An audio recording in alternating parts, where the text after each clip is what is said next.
민수기 8장에서 여호와께서 모세에게 말씀하시는 장면은 총 세 군데 등장하게 되어집니다. 그 세 군데 등장하고 있는 그 장면들을 중심으로 이야기를 나누자면, 이제 첫 번째 하나님께서 모세에게 말씀하시는 장면은 이제 1절과 2절에 등장을 합니다. 그래서 2절에서 하나님께서 모세에게 아론에게 일러서 등불을 켤 때는 7 등잔을 등잔대 앞으로 비추게 하는 방식으로 이 등불을 켜라고 하는 그 방법에 대한 것을 얘기해 주시는 게 첫 번째 장면입니다. 그리고 그렇게 되어졌다라고 하는 결과에 대한 해설이 3절과 4절까지 이어지게 되죠.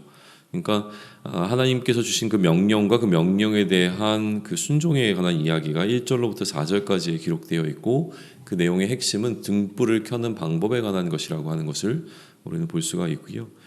이제 두 번째 주어지는 명령은 5절로부터 19절에 기록이 되어져 있는데, 그 핵심적인 명령은 6절입니다. 이스라엘 자손 중에서 레위인을 데려다가 정결하게 하라 라고 하는 게 두 번째 오늘 8장에서 주어지고 있는 명령이라고 하는 겁니다. 그리고 그들을 어떻게 정결하게 할 것인가라고 하는 방법에 대한 부분들이 쭉 기록이 되어져 있고요.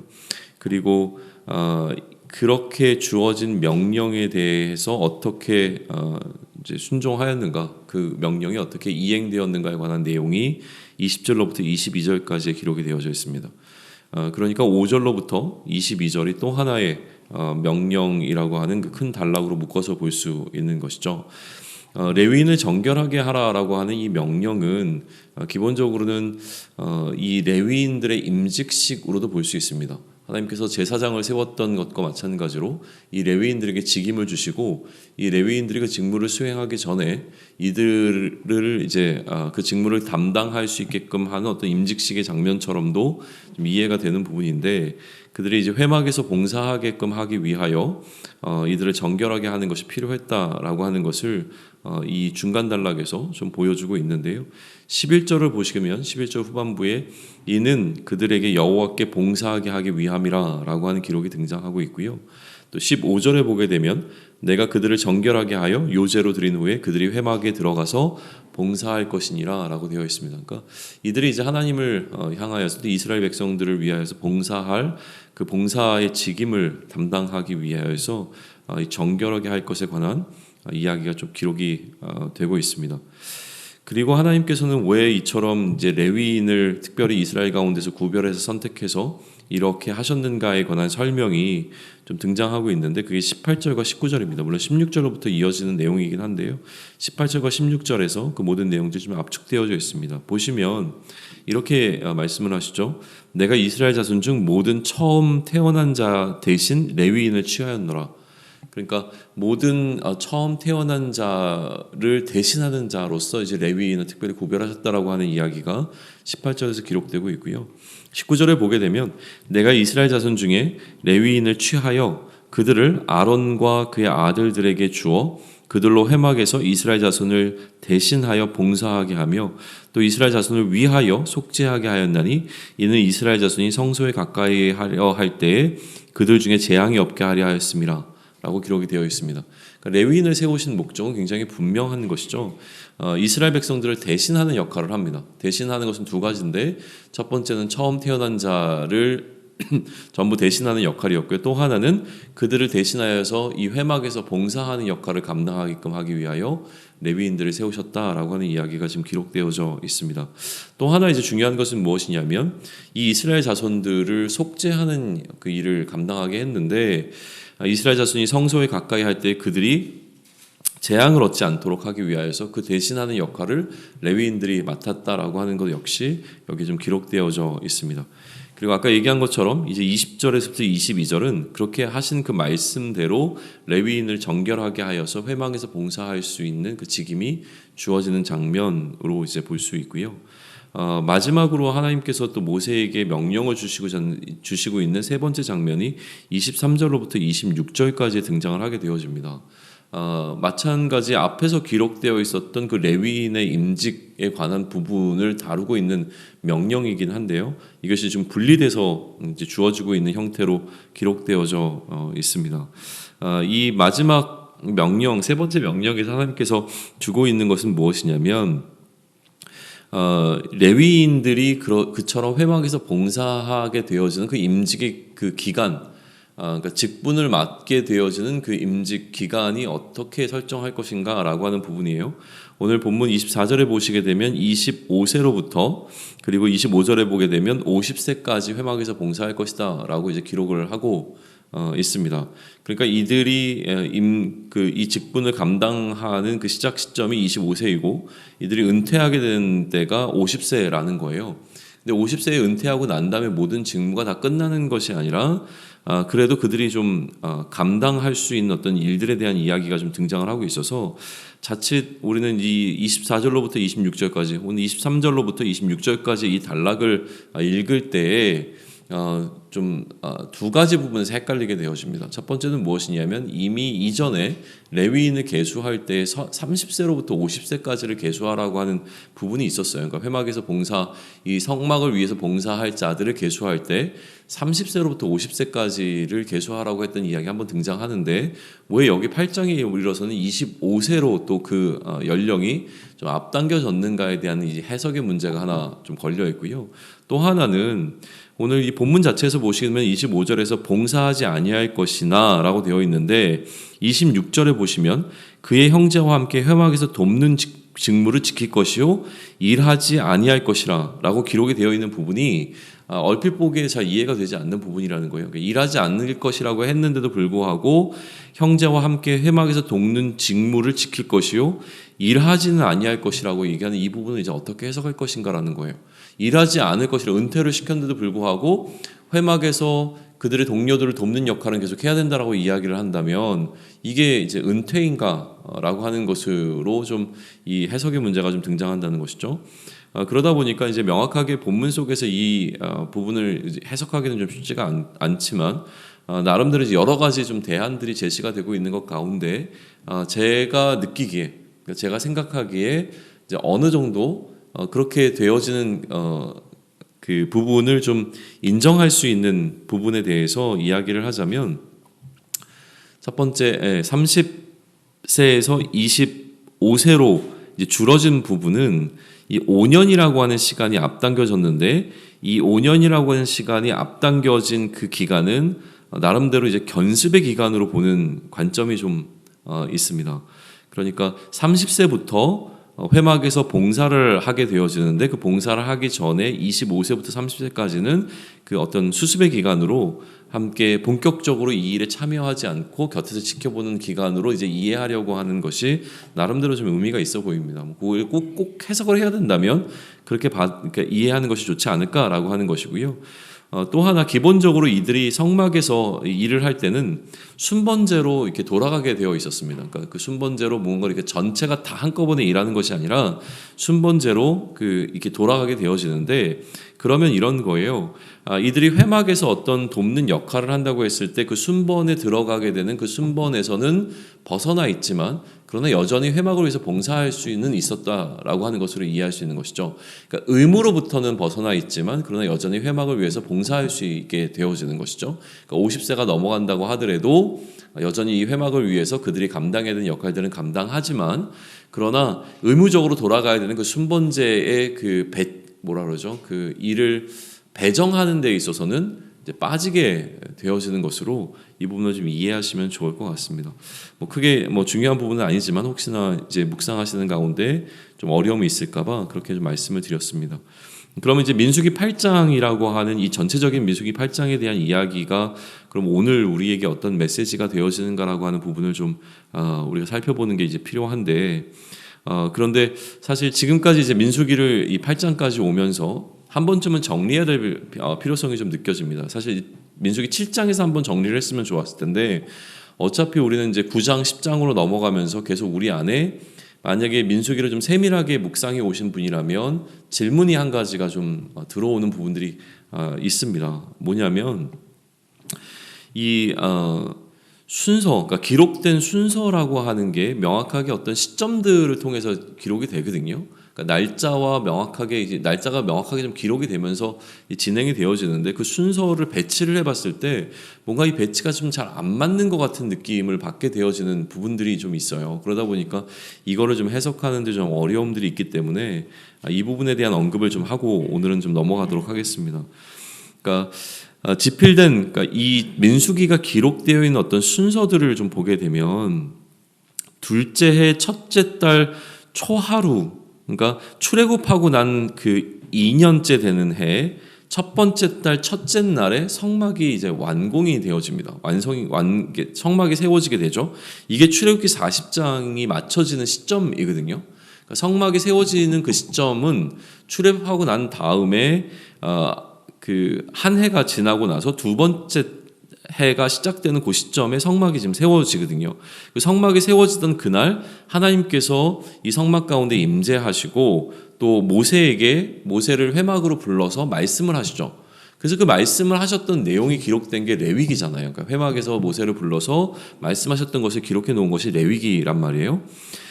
그 다음에 그 민수기를 기준으로 했을 때 이날, 그러니까 성막이 세워졌던 그날, 이 성막을 위하여서 성막이 나중에 이동할 때 이동 수단으로 쓰여지게 되어지는 이 소와 수레가 헌물로 드려집니다. 그러니까 같은 날 이게 지금 드려지게 된다는 거예요. 그리고 이날로부터, 그러니까 성막이 세워지는 날로부터 12일 동안 하루에 한 지파씩 하나님께 이제 헌물을 드리게 되어지는 장면이 이어지죠. 이게 민수기 7장의 기록이란 말이에요. 자, 그러면 출애굽기 40장에서 민수기 1장으로 넘어오는 게 아니라 민수기 7장으로 넘어가야 된다는 거예요. 레위기를 거쳐서 그리고 민수기 7장으로 가는 거죠. 그리고 난 다음에 그달, 그러니까 성막이 세워지고 난 다음 14일째 되는 날에 유월절을 지킵니다. 그렇죠? 그 유월절을 지키는 것에 관한 기록은 민수기 9장에 등장하게 되어 있어요.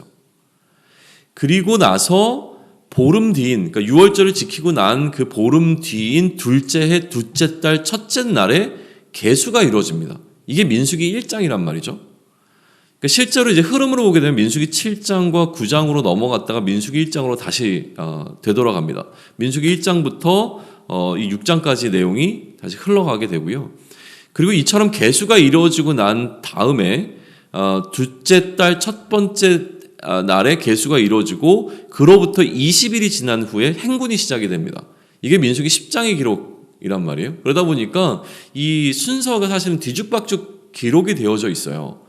순서는 굉장히 뒤죽박죽 기록이 되어져 있고 또 해석하는데 어려움이 되는 부분이 있는 건 뭐냐면 분명히 이제 계수가 며칠 뒤에 이루어졌는데도 불구하고 나중에 그 헌물을 드릴 때에 이 계수함을 받은 지휘관들이 헌물을 드리는 걸로 되어 있거든요.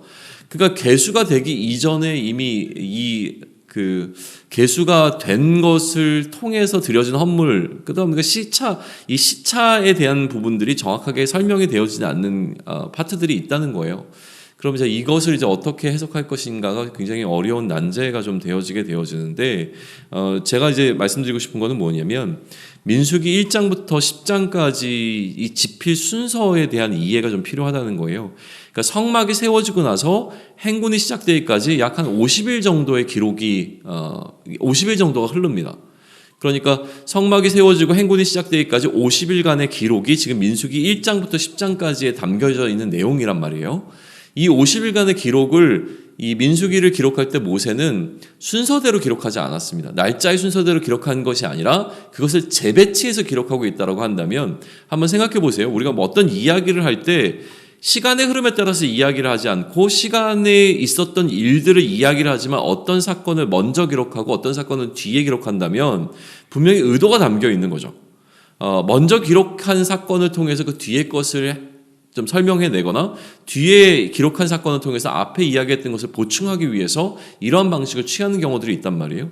그러니까 뭔가 의도를 가지고 지금 1장부터 10장까지의 내용을 모세는 기록하고 있는데 시간의 흐름을 따르지 않는다면 사건의 의미를 더 부각하는 방식으로 기록했을 가능성이 훨씬 더 큰 거죠. 시간의 흐름이 중요한 것이 아니라 사건의 중요성에 따라서 이것을 지금 배치해 나가고 있다는 거예요.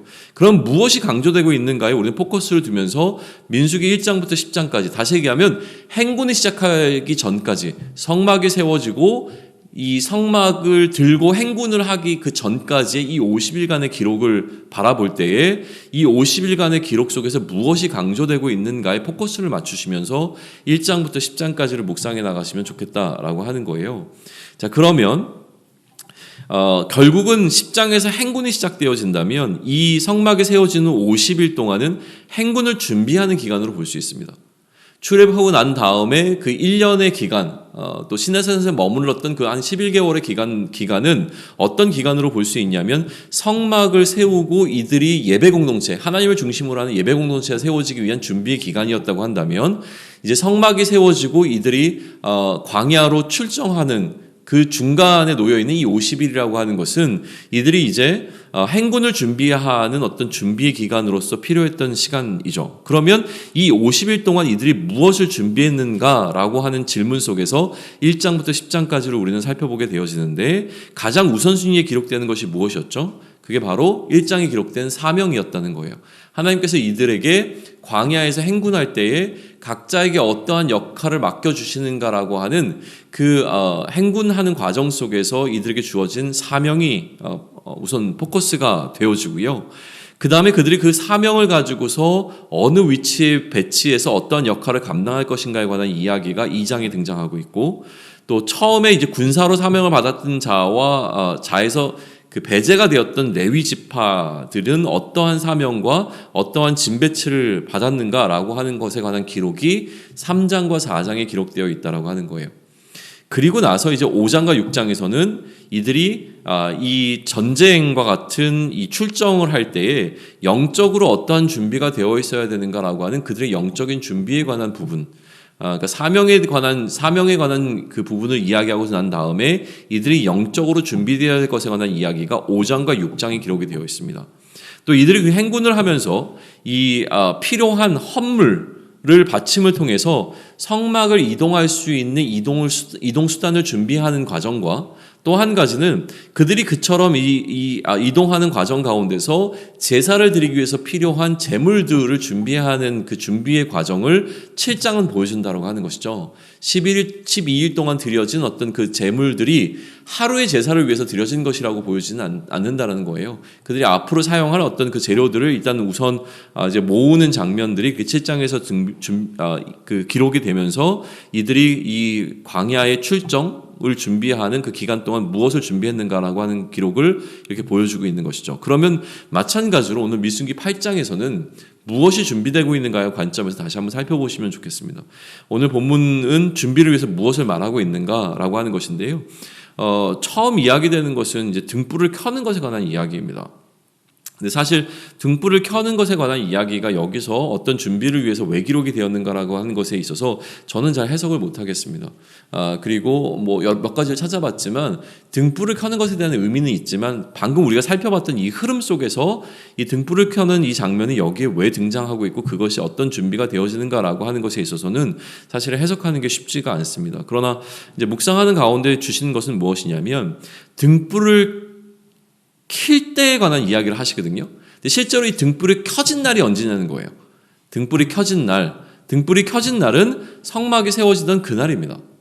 성막이 완공되던 날 등불도 켜졌다는 거예요. 그러면 지금 하나님께서 이렇게 주시는 명령은 언제 주어진 명령이냐면 이들이 등불을 켜기 바로 전에 주신 명령이라는 것이죠. 그 명령에 따라 등불이 켜졌을 것이 분명하기 때문인 거예요. 그러면 오늘 지금 등불을 켜는 이 기록은 어제 보았던 7장의 마지막에 기록되어 있는 하나님께서 그 속죄소 위에서 모세를 만났더라라고 하는, 그러니까 첫 번째 만나는 하나님께서 임재하시는 그 장면과 마찬가지로 이 그날이라고 하는 시점을 알려주기 위해서 기록된 그 기록으로 보는 것이 더 자연스럽지 않겠는가라고 하는 거예요. 그러면 이 등불을 켜는 것에 관한 기록이 등장한 것은 우리의 시선은 어디로 옮기냐면 성막이 완공되던 날로 우리의 관심을 이제 옮겨놓게 되는 거죠.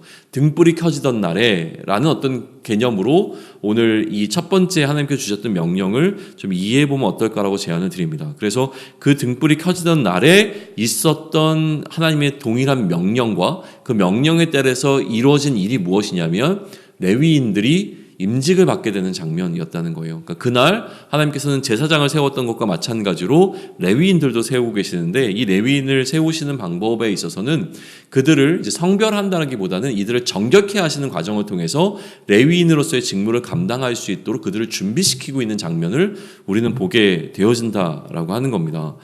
그러니까 레위인의 임직식을 우리는 보게 되었는데, 이 임직식의 키 이슈는 무엇이냐면 그들이 어떻게 구별되었는가, 정결케 됨을 통하여서 어떻게 이스라엘 백성들 가운데서 특별히 구별되었는가라고 하는 것을 보게 되어지고 그것을 묵상하게 되는 것이죠. 레위인들은 이스라엘 백성 가운데서 특별히 구별된 자들이었잖아요. 그들 가운데서 선별된 자들이었잖아요. 그런데 오늘 본문을 우리가 계속 묵상하다 보면 한 가지 놓치지 말아야 될 중요한 포인트가 있습니다. 이들이 이스라엘 백성 가운데서 특별히 구별돼서 하나님께 선별된 자들인 것은 분명해요. 그런데 이들이 세워지는 과정을 보게 되면 어떠한 장면이 등장하냐면 모든 이스라엘 백성들이 그들에게 안수하는 장면이 등장합니다. 10절 한번 보시죠. 레위인을 여호와 앞에 나오게 하고 이스라엘 자손이 그들에게 안수하게 한 후에 라고 되어 있습니다. 이 안수하는 장면을 통해서 사실 레위인들은 이스라엘 백성들과 구별되고 또 분리된 것처럼 느껴지는 자들이지만 또 연결이 되어 있다라고 하는 것을 보게 되는 것이죠. 결국 이들은 이스라엘 백성으로부터 분리된 자들이 아니라요, 구별되었으나 이스라엘 자손들을 위해서 특별히 선별된 자들이라고 하는 개념 속에서 이것을 바라봐야 한다는 거예요. 그래서 이들은 이스라엘 백성들과 다르게 요구되어지는 정결이라고 하는 부분들이 있었습니다. 그러나 그렇다고 해서 이들이 이스라엘 백성들과 완전히 분리된 것이 아니라 그렇게 정결함을 유지해야 됐던 이유는 무엇이냐면 이스라엘 백성들을 위하여라고 하는 부분이 있는 것이죠. 그러니까 이 어떤 텐션을 이해하는 게 이 8장이 우리에게 주는 메시지라는 생각을 좀 하게 된 거예요. 그러면 이제 무엇이 우리에게 메시지가 되어지냐라고 하는 것인데, 우리는 기본적으로 세상과 구별된 자들입니다. 그러니까 그리스도인으로서 우리에게 요구되어지는 정결이라고 하는 부분이 있어요. 그게 이제 성화이거든요. 그리스도를 닮은 모습으로 그리스도 하나님의 거룩을 닮아갈 것이 우리에게 요구가 되어집니다. 그러니까 이 하나님의 거룩을 닮아간다는 건 세상과 우리가 달라야 한다는 것을 이야기하는 거거든요. 그러니까 세상과는 분명히 세상에게 요구되어지는 것과는 다르게 우리들에게 요구되어지는 그 거룩함이라고 하는 부분, 또 정결이라고 하는 부분들이 반드시 있다라고 하는 거예요. 이것이 우리에게 중요한 것이죠. 그런데 그것을 우리가 하는 것은 세상과 우리를 완전히 분리시키기 위함으로 이해되는 것이 아니라, 그렇게 해야 되는 이유가 그 레위인들이 이스라엘 백성들을 위하여 했던 것과 마찬가지로 우리 역시도 우리의 사명은 결국 세상으로 보냄받은 자가 되어진다라고 하는 것이죠. 그러니까 이것은 우리의 세상과의 분리가 아니라 세상을 위하여 우리가 이 세상과 구별되는 이 모습이 우리에게 있어야 된다라고 하는 것을 좀 긴장을 우리가 좀 묵상해 볼 필요가 있는 것 같습니다. 어제 이제 주일에도 우리가 함께 나눴지만 누가복음에 보게 되면 예수님께서는 죄인들과 함께 하시는 자리로 나아가셨죠. 그것과 마찬가지로 우리 역시 이 예수님이 보냄받은 것처럼 우리도 세상 가운데로 보냄받은 그리스도인들이 되었기 때문에, 그러면 결국은 우리는 세상 가운데로 보냄받은 자로 세상 속에서 사는 존재가 되어집니다. 그러나 우리에게 요구되는 것은 세상과 다른 정결함이 요구가 되어지는 것이죠. 그런데 이 정결함이 세상과의 무조건적인 분리가 아니라고 하는 사실, 그래서 우리가 수도원에 들어가서 우리를 세상과 격리시키는 방식이 아니라 세상 속에서 어떻게 우리가 그리스도인으로 다르게 살아갈 것인가를 고민하고 그러한 삶을 살아내는 것이 결국은 나를 위한 것을 넘어서서 그렇게 살지 못하는 자들을 위하여 우리가 영향력을 행사할 수 있는 것이라고 하는 것을 다시 한번 생각함으로 말미암아 우리를 통하여 이 죄사함이라고 하는 부분이 어떻게 우리 주변에 있는 사람들에게 흘러갈 것인가, 또 하나님의 진노가 어떻게 그들에게 흘러가는 것을 우리가 막는 역할을 감당할 수 있을 것인가에 대한 것을 묵상하며 우리가 감당해야 될 그 사명들을 최선을 다해서 감당할 수 있는 오늘이 되기를 소망을 합니다. 구별되지만 분리되지 않아야 함에 대한 긴장을 오늘 하루를 살아가면서 묵상하시기를 원합니다. 구별되지만 분리되지 않아야 합니다. 분리되지 않지만 구별되어야 합니다. 이것이 오늘을 살아가는 그리스도인들에게 주어진 사명이자 숙제라고 하는 겁니다. 이 긴장이 오늘 우리의 삶을 이끌어가기를 원하고요. 이것에 대한 준비가 오늘 그리스도로서의 사명을 맡고 그 사명자로 살아가는 우리들에게 필요한 것이라고 하는 사실을 좀 이해하며 내가 세상과 구별되기를, 그러나 세상 속에서 분리되지 않고 그들과 함께 또 오늘을 살아낼 수 있기를 좀 기도하면서 나아가는 오늘이 되기를 축원합니다. 아멘.